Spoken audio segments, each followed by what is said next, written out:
মির্জা ফখরুল ইসলামের আরেকটা পরিচয় রয়েছে। তার বাবা উম আ একজন রাজাকার ছিলেন, যে অলি আহমেদ একটা সমর যোদ্ধা, সম্মুখ যোদ্ধা। এখন এখানে একটা কোয়েশ্চেন আমি রেখে যাই। আমার কাছে মনে হয় ইব্রাহিম ভাই এটা আ সুন্দর জবাব দিতে পারবেন। আ আমরা স্বাধীনতার সপক্ষের শক্তি হিসেবেই বিএনপিকে চিনি, জানি এবং চিন্তা করে থাকি।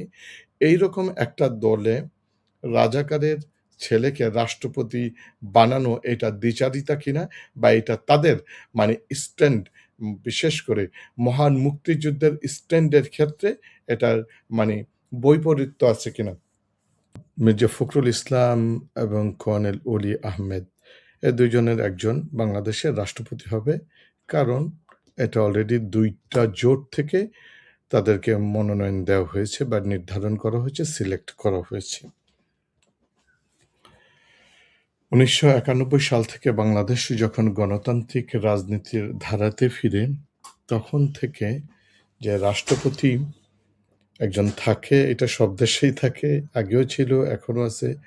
সেই গণতান্ত্রিক পদ্ধতিতে এবং বিশেষ করে মন্ত্রিপরিষদ শাসিত সরকার ব্যবস্থাপনায় রাষ্ট্রপতির দায়িত্ব, কর্তব্য এবং কার্যকারিতা বা কার্যক্ষমতা কতটুকু রয়েছে, কিভাবে রয়েছে, সেটা আমি একটু ছোট্ট করে বিশ্লেষণ করব এবং এই ২ জনের মধ্যে আ আমি একজন মানে একটা পার্থক্য তুলে ধরার চেষ্টা করব আরকি।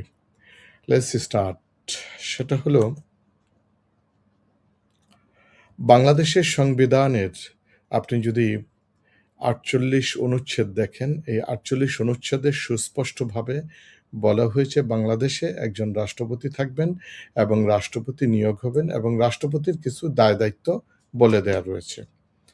আমরা যদি প্রধানতভাবে একেবারে মানে মোদ্দা কথায় যদি ফান্ডামেন্টাল রাষ্ট্রপতির কয়েকটা দায়-দায়িত্ব দেখি, তার কি দায়-দায়িত্ব রয়েছে? একটা অন্যতম দায়িত্ব রয়েছে সেটা হচ্ছে তিনি প্রধানমন্ত্রীকে নিয়োগ করে থাকেন।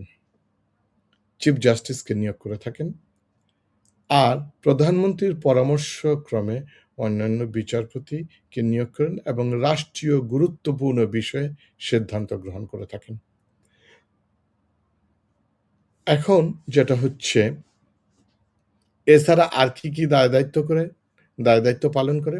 দেশে যখন কোনো ক্রাইসিস মোমেন্ট দেখা দেয় বা কোনো নতুন একটা উদ্ভূত পরিস্থিতি তৈরি হয়, যেটা বিগত দিনে ছিল না, অথবা এই মুহূর্তে একটা ক্রাইসিস, সাংগঠনিক শূন্যতা দেখা দেয়, এ ধরনের কিছু ক্ষেত্রে রাষ্ট্রপতি একটা স্টেপ নেয় এবং প্রধানমন্ত্রীর সাথে পরামর্শক্রমে কিছুগুলো দায়িত্ব পালন করে থাকে। আরেকটা বিষয় সে দায়িত্ব পালন করে থাকে অনেক সময় দেশের প্রয়োজনে এবং পরিস্থিতির প্রয়োজনে কিছু অর্ডিন্যান্স জারি করে থাকে।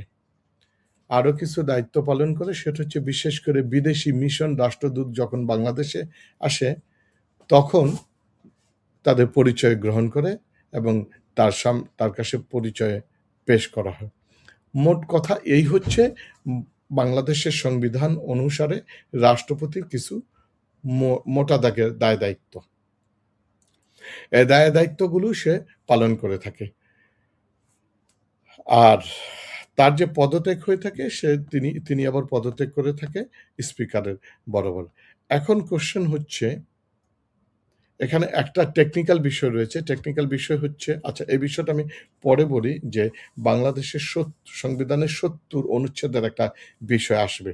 এখন এর আগে আমি ছোট্ট করে একটা বিষয় একটু বলতে চাই, সেটা হচ্ছে বিশেষ করে কর্নেল অলি আহমেদ এবং মির্জা ফখরুল ইসলাম। আমরা যদি এভাবে বলি, দেখেন কর্নেল অলি আহমেদ এবং মির্জা ফখরুল ইসলাম কোনো এক সময় একই রাজনৈতিক দলের ছিলেন। তারা ২ জনেই বিএনপি রাজনীতি করেছেন একটা দীর্ঘ সময় ধরে। ২ জনেই বিএনপি রাজনীতিতে মন্ত্রী পর্যন্ত ছিলেন এবং খুবই গুরুত্বপূর্ণ দায়িত্ব পালন করেন। আরেকটা হচ্ছে যে মির্জা ফখরুল ইসলাম শিক্ষক মানুষ ছিলেন, বেসামরিক রাজনীতিবিদ ছিলেন, শিক্ষকতা ছেড়ে সে রাজনীতিতে এসেছেন। আর কর্নেল অলি আহমেদ একটা সামরিক কর্মকর্তা ছিলেন, মুক্তিযোদ্ধা ছিলেন। আর আরেকটা বিষয় হচ্ছে যেটা হচ্ছে আমি যদি এভাবে বলি যে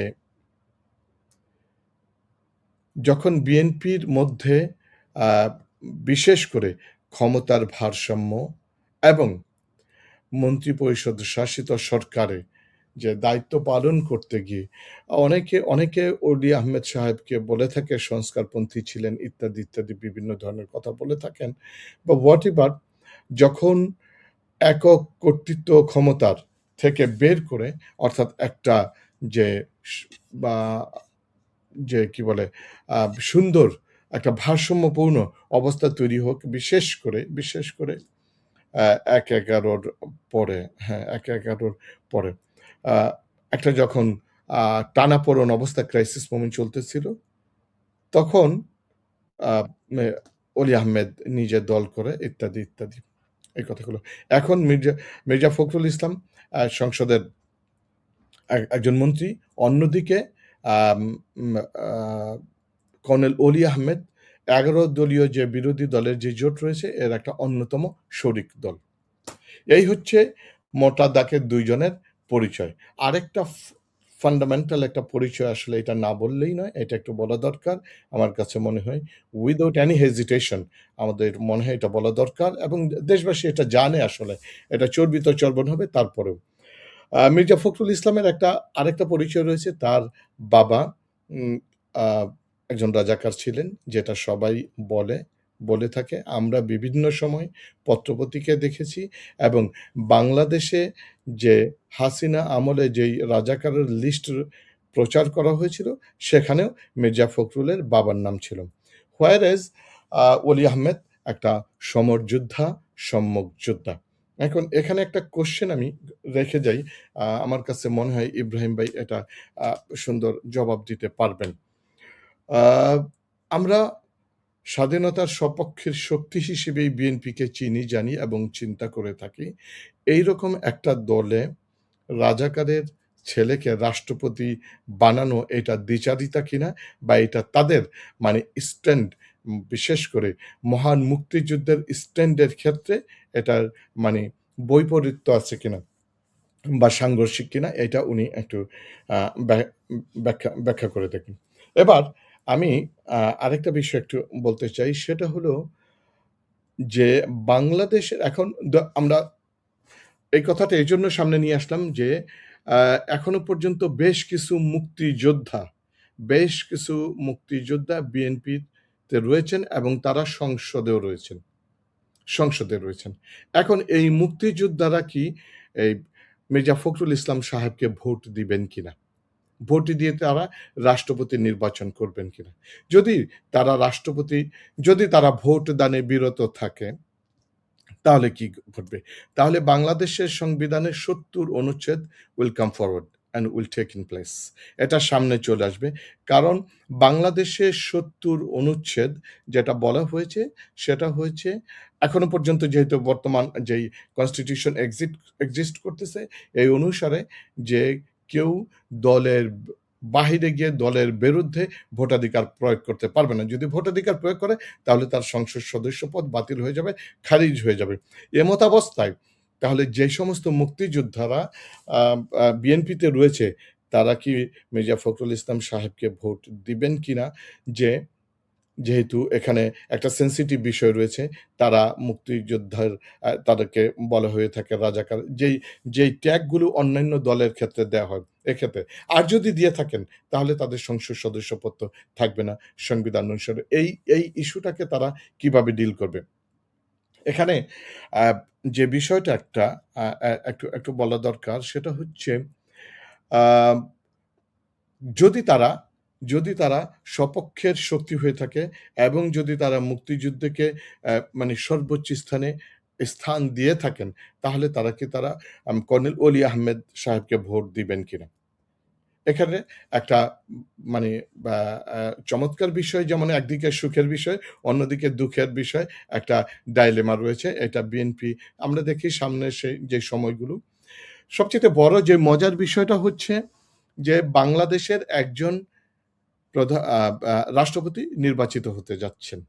যে সংসদ সদস্যদের ভোটে। এখন সংসদে এ যে যেই দলটা সবচাইতে বেশি আসনের অধিকারী, নরমালি তাদের ভোটে তাদের প্রার্থী নির্বাচিত হবে। এটা আমরা ধরেও নিতে পারি। এটা আমরা ধরেও নিতে পারি কে নির্বাচিত হবে। কারণ কেউ দলের বিরুদ্ধে গিয়ে ভোট দিবে না। ভোট দিলে তো তার নিজের সংসদ সদস্য পদটা থাকবে না। এখন এমতাবস্থায় যে বিরোধী দলীয় জোট এটা জেনে শুনেও কিন্তু তারা একটা প্রার্থী দিয়েছে। এইটা হচ্ছে খুব চমৎকার একটা বিষয়। একটা ভোটাধিকার হোক না। একটা এখানে আমি তো মনে করি যে বিশেষ করে তাদের যে বিরোধী দলীয় জোটের যে প্রার্থী সিলেকশন এটা একটা ডাইনামিক মুভমেন্ট হয়েছে। তারা খুব চমৎকার একটা গেম খেলেছে এখানে। এক হচ্ছে মুক্তিযুদ্ধের বিষয়টাকে তারা আ এরকম একটা পরিস্থিতিকে তারা সামনে বা বিএনপির সামনে একটা চ্যালেঞ্জ ছুড়ে দিয়েছে। অন্যদিকে তারা জানে যে প্রার্থী হারবে, তারপর প্রার্থী দিয়েছে এবং এমন প্রার্থী দিয়েছে যিনি সম্মুখ যোদ্ধা ছিলেন, যিনি যুদ্ধ করেছেন। ইভেন আ শহীদ প্রেসিডেন্ট জিয়াউর রহমানের সাথে যিনি যুদ্ধ করেছেন। তো এই বিষয়টা একটা চ্যালেঞ্জিং বিষয় বিএনপির জন্য। আর অন্যদিকে আমি বলব যে এই বিষয়টা বিরোধী দলীয় জোট খুব চমৎকারভাবে ডিল করেছে। এখন লেটস সি আমরা যেহেতু আ বা যেহেতু ভোট হবে সামনে, আমরা ভোটে দেখি আম আ যে অ্যা এখন বিষয়টা হচ্ছে এমন যে এটা যদি অন্য ভোটাধিকার যদি সংসদ সদস্যদের বাহিরে ভোটাধিকার প্রয়োগের বিষয়টা থাকতো তাহলে হয়তোবা রেজাল্ট অন্যরকম হতো। আমি একেবারে নি নে নে আব দ্বিধাহীনভাবে বলতে পারতাম যে হয়তোবা কর্নেল অলি আহমেদ আ আ জয়লাভ করবে। কিন্তু এটা বলার কোনো সুযোগ নাই যেহেতু সংসদ সদস্যদের ভোটেই নির্বাচিত হবে। এখন আমরা তারপরেও দেখি যে শেষ পর্যন্ত কি দাঁড়ায়। আমরা একটা ভোটাধিকারের মাধ্যমে এই ২ জনের একজন কর্নেল অলি আহমেদ অথবা মির্জা ফখরুলকে আমরা আগামী দিনের রাষ্ট্রপতি পাবো। তবে আমরা তাদের কাছে যে প্রত্যাশাটা আমরা চাই সেই এটা বলেই শেষ করব। সেটা হচ্ছে জুলাই সনদের একটা অন্যতম বিষয় ছিল যে রাষ্ট্রপতি এবং প্রধানমন্ত্রীর ক্ষমতার ভারসাম্য আনয়ন করা এবং আমরা আশা করব যে রাষ্ট্রপতি এই জুলাই সনদ বাস্তবায়নে এবং জনগণের যে ম্যান্ডেট গণভোট এবং আম আ মা গণভোটের রায় বাস্তবায়নে তিনি প্রধানমন্ত্রীকে পরামর্শ দিবেন, উদ্বুদ্ধ করবেন এবং তারা উভয়ে যাতে একটা কি বলে এই প্রধানমন্ত্রী এবং রাষ্ট্রপতির ভারসাম্য ক্ষমতার যাতে একটা সুন্দর ব্যালেন্স হয়, যাতে আগামীর যে দিনটা কোনো নব্য আ স্বৈরশাসক অথবা ফ্যাসিস্ট রূপে কেউ আবির্ভূত না হয়। ধন্যবাদ।